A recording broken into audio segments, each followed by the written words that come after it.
Segundo Reis, capítulo 18.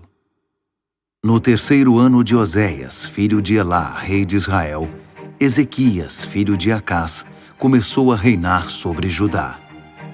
Tinha 25 anos de idade e reinou 29 anos em Jerusalém. Sua mãe se chamava Abia, filha de Zacarias. Segundo Crônicas, capítulo 29. O rei Ezequias tinha 25 anos de idade quando começou a reinar, e reinou 29 anos em Jerusalém. Sua mãe se chamava Abias, filha de Zacarias. Ele agiu corretamente diante do Eterno, como seu antepassado Davi. No primeiro mês do primeiro ano do seu reinado, depois de restaurar as portas do templo do Eterno, Ezequias abriu o templo ao público. Ele reuniu os sacerdotes e levitas no pátio leste e disse: Ouçam, levitas, consagrem-se e consagrem o templo do Eterno. Façam uma boa limpeza nele. Nossos antepassados erraram e viveram em pecado diante do Eterno. Eles o desprezaram, deixaram de frequentar o templo, o lugar de encontro com o Eterno, e o abandonaram. Fecharam as portas, apagaram as lâmpadas e cancelaram todos os sacrifícios e ofertas queimadas no santuário do Deus de Israel. Por causa disso, o Eterno ficou furioso conosco e expôs nosso povo à zombaria e ao desprezo, como vocês estão vendo. Foi por isso que nossos antepassados foram mortos, e é por isso que nossas mulheres, nossos filhos e nossas filhas foram levados cativos e se tornaram escravos. Portanto, decidi fazer uma aliança com o Deus de Israel, para que a ira do Eterno seja retirada de cima de nós. Filhos meus, não sejam negligentes.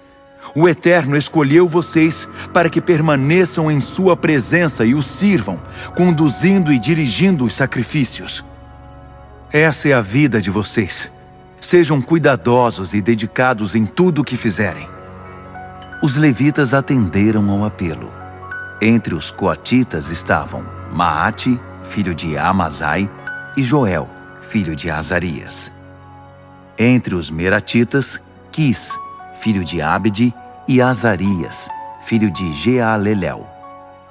Entre os gersonitas, Joá, filho de Zima, Éden, filho de Joá. Entre os descendentes de Elisafã, Sinri e Jeuel. Entre os descendentes de Asaf, Zacarias e Matanias. Entre os descendentes de Emã, Jeuel e Simei. Entre os descendentes de Gedutum, Semaías e Uziel. Eles se apresentaram com seus irmãos, consagraram-se e começaram o trabalho de limpeza do templo do Eterno, de acordo com as instruções do rei e em obediência às ordens do Eterno. Os sacerdotes começaram a limpeza de dentro para fora. Retiraram todo tipo de entulho pagão acumulado ali, que não pertencia ao santuário, e jogaram tudo no vale do Cedron. A purificação do templo começou no primeiro dia do primeiro mês. No dia 8, chegaram ao pórtico. Levaram mais 8 dias para purificar o templo propriamente, e mais 8 dias para o restante das dependências do edifício. Depois, relataram ao rei Ezequias: Já purificamos todo o templo do Eterno, até mesmo o altar das ofertas queimadas, a mesa da presença e todos os seus utensílios. Purificamos e consagramos todos os utensílios que o rei Acás retirou por causa de sua infidelidade. Estão todos diante do altar do Eterno outra vez. O rei Ezequias começou a trabalhar cedo no dia seguinte. Convocou todos os líderes da cidade, e eles foram para o templo do Eterno.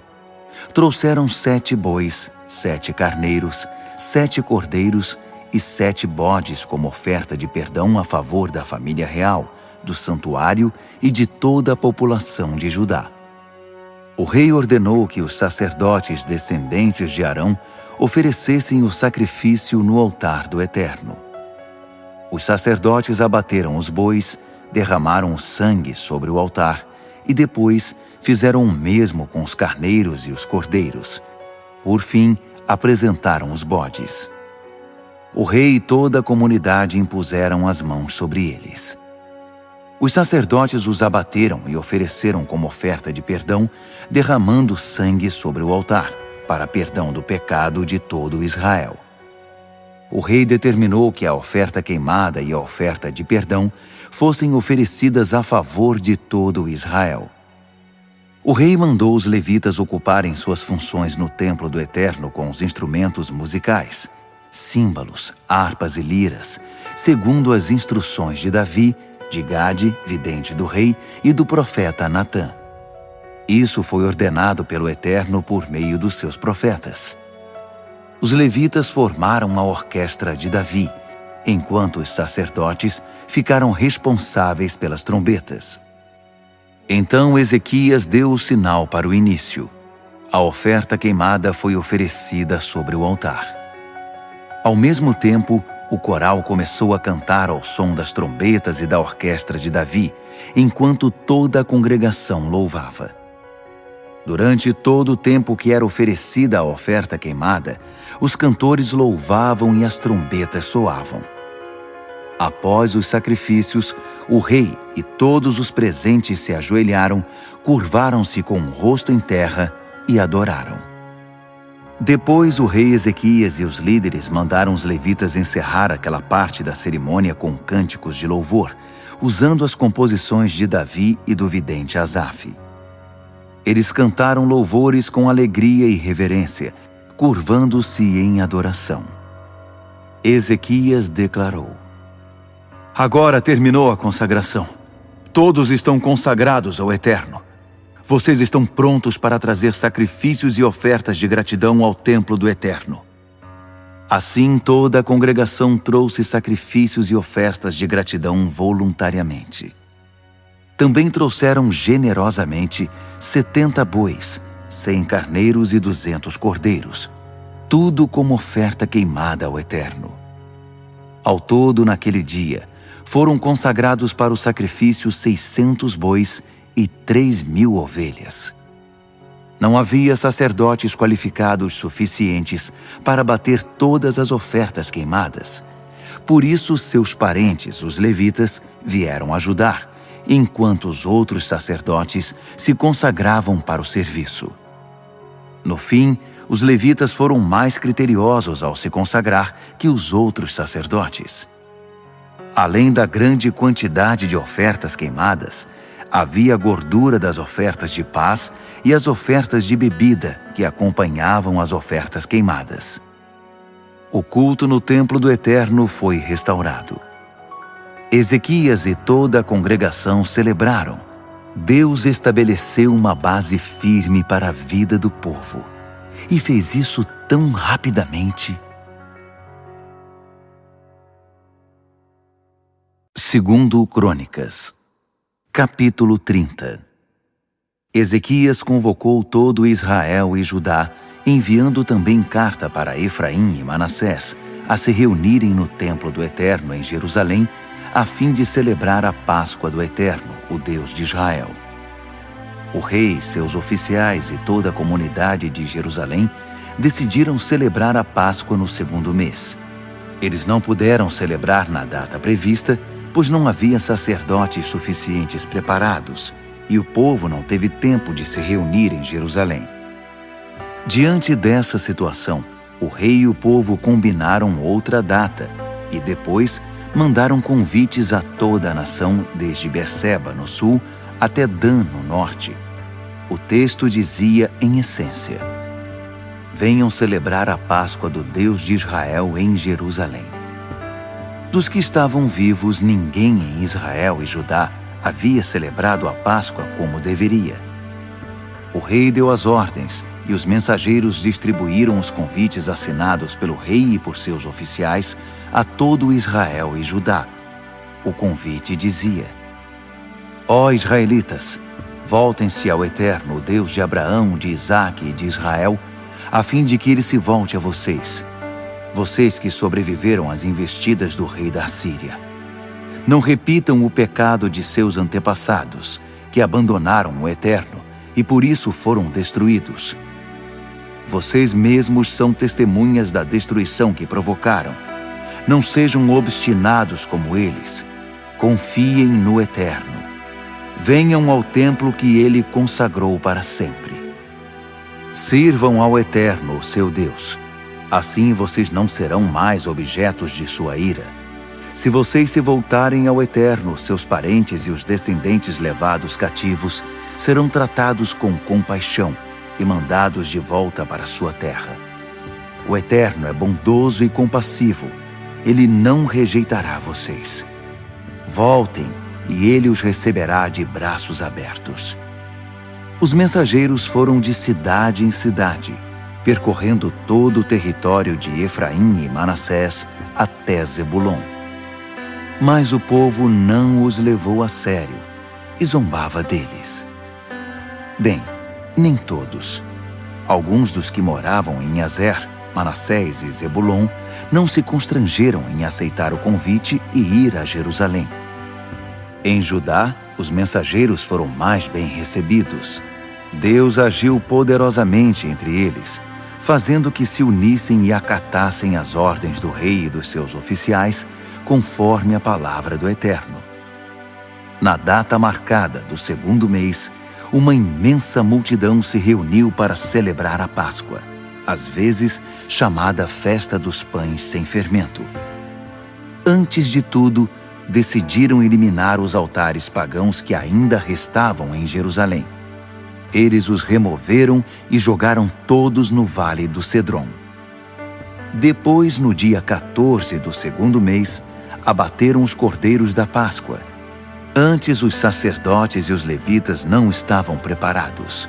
Mas depois, envergonhados por sua morosidade, eles se consagraram e ofereceram ofertas queimadas no templo do Eterno. Ocuparam seus postos conforme estava prescrito na revelação de Moisés, o homem de Deus. Os sacerdotes aspergiam o sangue que os levitas passavam para eles. Muitos na congregação não haviam se consagrado de acordo com o exigido, e por isso não estavam preparados para oferecer sacrifícios. Assim, os levitas tiveram de oferecer os cordeiros da Páscoa no lugar deles, para que todos pudessem apresentá-los ao Eterno.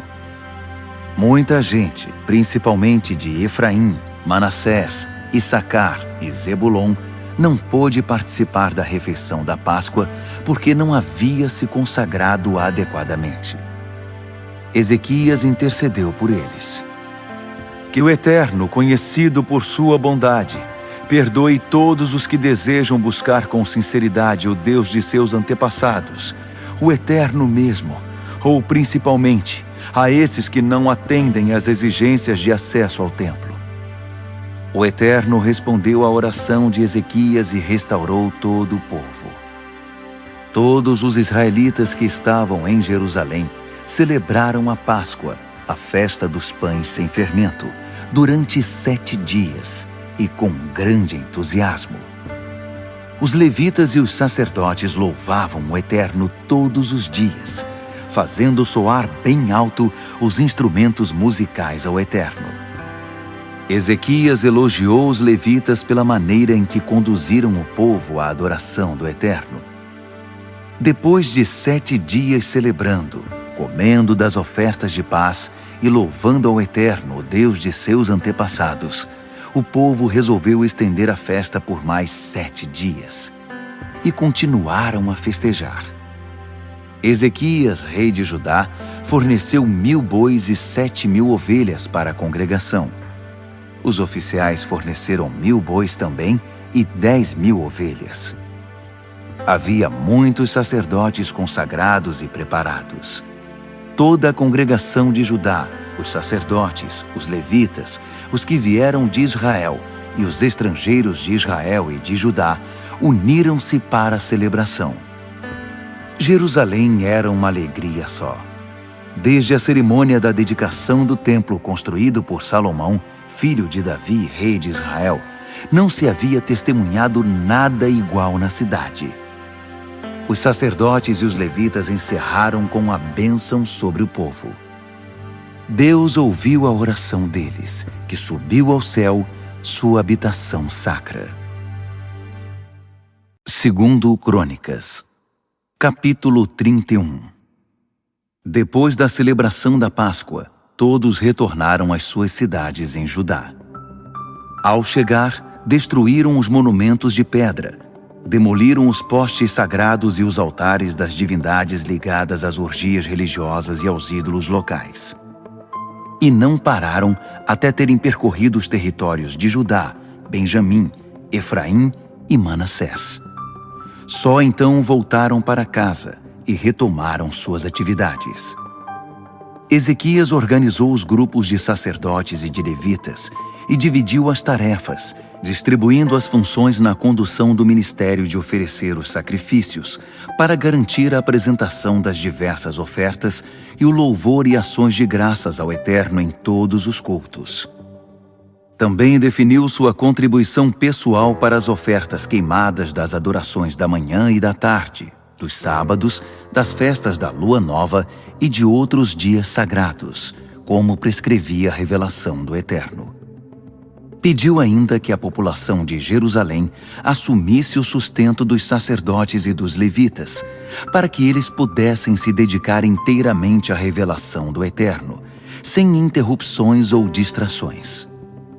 Assim que a solicitação de Ezequias foi divulgada, os israelitas corresponderam generosamente. Ofereceram o melhor da colheita de trigo, do vinho, do azeite, do mel, enfim, de tudo que se produz no campo. Não economizaram em nada. Também trouxeram o dízimo de tudo, do gado, das ovelhas e de tudo que possuíam e que havia sido dedicado ao Eterno. Tudo foi organizado e estocado. Esse trabalho começou no 3º mês e só foi concluído no 7º mês. Quando Ezequias e seus oficiais viram a quantidade de ofertas empilhadas, louvaram ao Eterno e elogiaram o povo de Israel.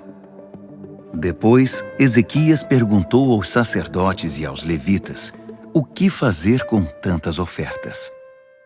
Azarias, o sacerdote principal da família de Zadok, respondeu: Depois que o povo começou a trazer as ofertas para o templo do Eterno, há mais que o suficiente para todos comerem à vontade e ainda sobra. O Eterno abençoou seu povo, e essa é a prova. Ezequias mandou que limpassem e arrumassem as despensas do templo do Eterno. Quando ficaram prontas, armazenaram ali todos os dízimos e ofertas consagradas. O levita Conanias foi designado para esse trabalho, auxiliado por seu irmão Simei. Jeiel, Azazias, Naate, Azael, Jeremote, Josabade, Eliel, Ismaquias, Maate e Benaia eram supervisores, sob as ordens de Conanias e Simei, que, por sua vez, estavam subordinados às determinações do rei Ezequias e de Azarias, o sacerdote principal do templo de Deus. Coré, filho do levita Ímna, guarda da porta leste, ficou encarregado das ofertas voluntárias e tinha a responsabilidade de distribuir as ofertas consagradas e as coisas dedicadas a Deus. Éden, Miniamim, Jesua, Semaías, Amarias e Secanias eram leais ao seu chefe na distribuição das ofertas nas cidades dos sacerdotes.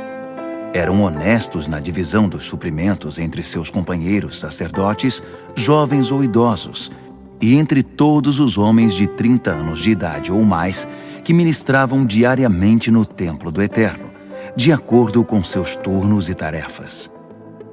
Os turnos eram formados pelos sacerdotes oficialmente registrados, de acordo com a família a que pertenciam, e os levitas de 20 anos de idade ou mais, conforme a função que exerciam. O registro genealógico oficial incluía todos da congregação, crianças, mulheres, filhos e filhas. Todos demonstravam grande dedicação no ato de ofertar e na consagração pessoal. Ninguém ficou de fora.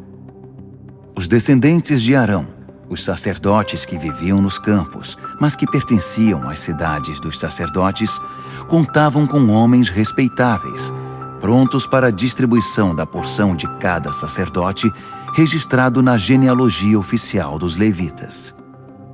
Ezequias começou e deu continuidade a essa obra em todo o território de Judá. Ele foi correto perante o Eterno. Sempre que assumia uma tarefa, fosse relacionada ao templo de Deus, fosse concernente à obediência à lei e aos mandamentos, ele buscava a orientação de Deus e se dedicava de corpo e alma à sua execução. Por isso ele era muito bem-sucedido em tudo o que fazia. Salmo 48. Majestoso é o Eterno. Os louvores ecoam na cidade de Deus. Teu monte sagrado é alto de tirar o fôlego. É a alegria da terra.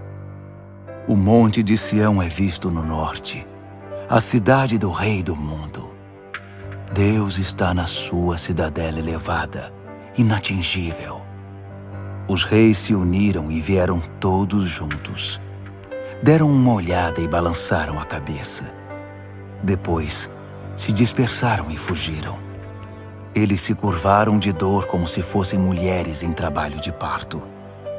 Tu esmagaste os navios de Tarsis com uma tempestade vinda do leste. Ouvimos a notícia. Depois, vimos com os próprios olhos. Na cidade do Senhor dos exércitos de anjos, na cidade do nosso Deus, estabelecida sobre sólidos alicerces, firme para sempre. Nós meditamos no teu amor em ação, Deus, esperando no teu templo. Teu nome, ó Deus, evoca uma sequência de louvores, onde quer que seja pronunciado, perto ou longe. Teus braços sempre cheios de bondade em ação. Alegre-se, monte de Sião. Dancem, filhas de Judá. Ele cumpre o que promete. Circulem por Sião. Tomem sua medida. Contem o número de seus fortes. Observem seu baluarte inclinado. Subam os cumes de sua cidade satélite. Então, poderão contar à próxima geração, com todos os detalhes, a história de quem é o nosso Deus para sempre, que nos guia até o fim dos nossos dias.